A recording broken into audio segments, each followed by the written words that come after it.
Ten, nine, eight, seven, six, five, four, three, two, one. Number 1. Ano ang pangunahing layunin ng pag-aani ng tanim sa tamang panahon? A. Upang masira agad ang tanim. B. Upang makuha ang pinakamagandang kalidad ng ani. C. Upang dumami ang peste. D. Upang lumiit ang kita.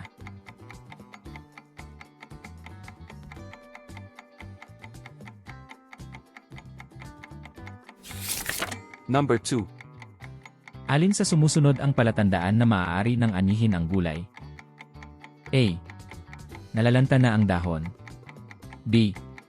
Sobra ng maliit ang bunga. C. Tama na ang laki at kulay ng bunga. D. Basa pa ang lupa.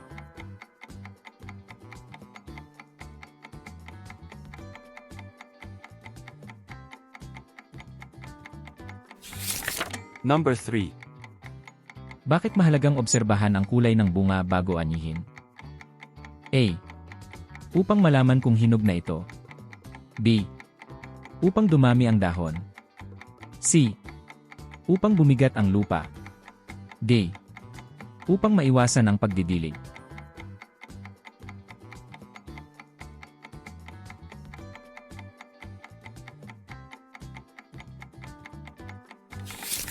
Number 4. Ano ang maaaring mangyari kapag masyadong maagang inani ang tanim? A. Mas mataas ang kalidad at halaga ng ani. B. Hindi pa ganap na hinog kaya mababa ang kalidad at dami ng ani. C. Mas tumatagal ang buhay ng ani. D. Mas madaling maibenta ang ani sa pamilihan.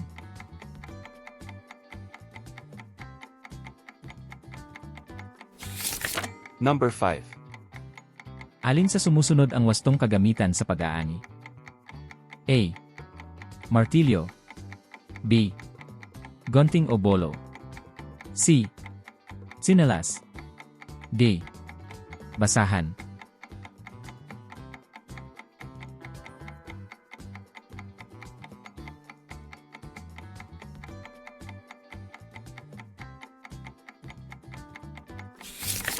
Number 6. Ano ang dapat gawin bago simulan ang pag-aani? A. Maglaro muna. B. Ihanda ang mga kagamitan. C. Magtapon ng basura sa taniman. D. Sirain ang mga halaman.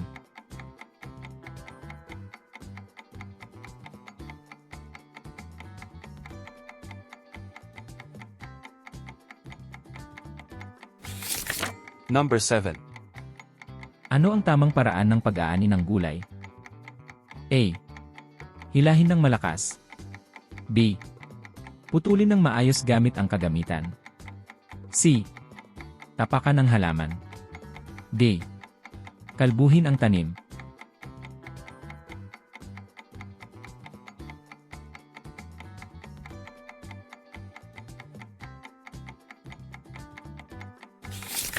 Number 8. Bakit kailangang maging maingat sa pag-aani? A. Upang hindi masira ang ani. B. Upang tumagal ang trabaho. C. Upang dumami ang damo. D. Upang mabawasan ang ani.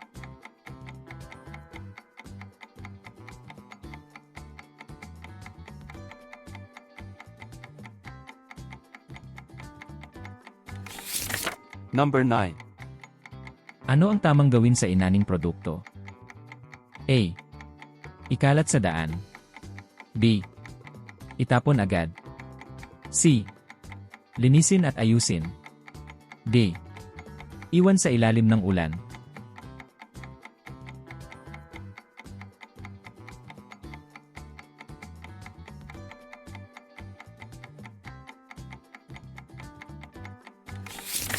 Number 10. Ano ang ipinapakita ng pagiging mapanuri sa internet? A. Pag-click agad sa lahat ng links. B. Maingat na pagsusuri ng impormasyon. C.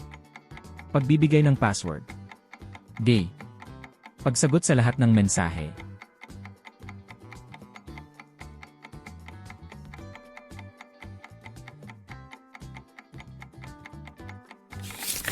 Number 11. Saan dapat ilagay ang mga inaning gulay? A. Sa maruming lugar. B. Sa malinis at tuyong lalagyan. C. Sa kanal. D. Sa ilalim ng araw buong araw.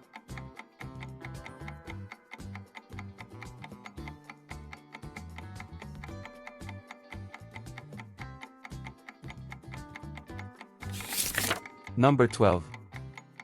Ano ang dapat iwasan sa pag-imbak ng ani? A. Malinis na lalagyan. B. Maayos na bentilasyon. C. Basang imbakan. D. Wastong pag-aayos.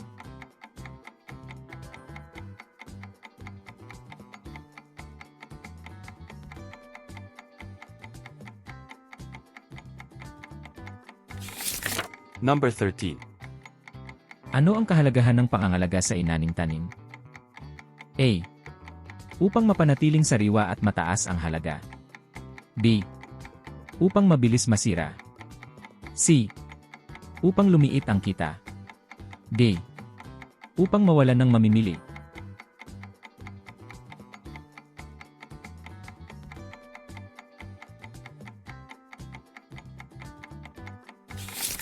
Number 14. Ano ang unang hakbang sa pagbebenta ng ani? A. Sirain ang produkto. B. Ayusin at ihanda ang produkto. C. Itago lahat ng ani. D. Ibabad sa tubig.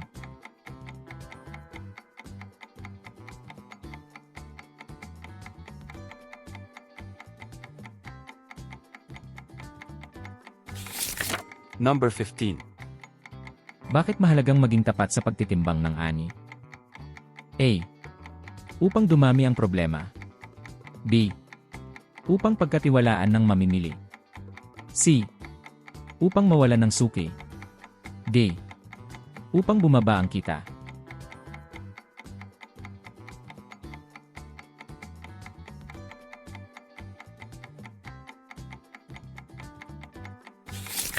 Number 16. Ano ang maaaring mangyari kung marumi ang ibinebentang gulay? A. Mas maraming bibili. B. Mawawalan ng interes ang mamimili. C. Tataas ang presyo. D. Mas tatamis ang gulay.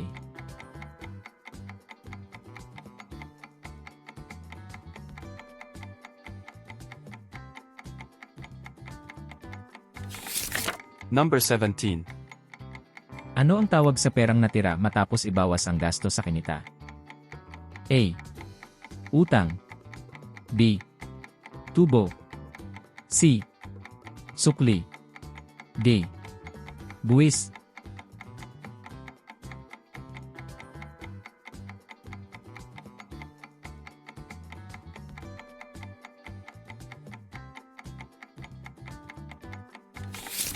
Number 18.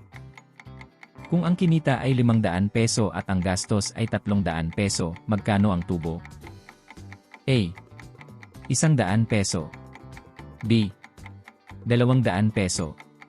C. 300 peso. D. 800 peso.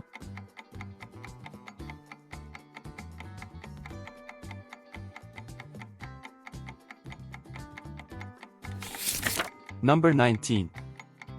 Ano ang gamit ng electronic spreadsheet tool? A. Pampaluto.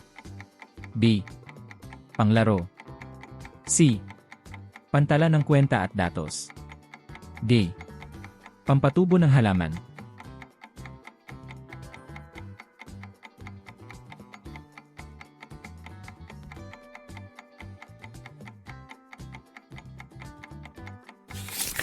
Number 20.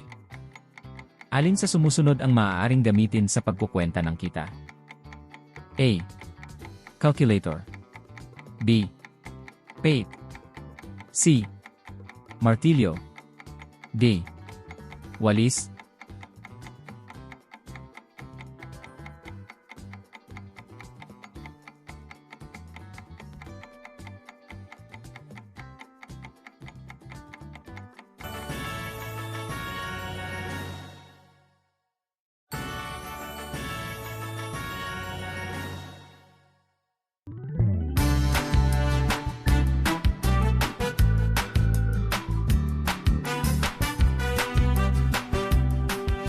Thank you for watching. Please like, share, and subscribe for more lessons. Don't forget to hit the bell. See you in the next video.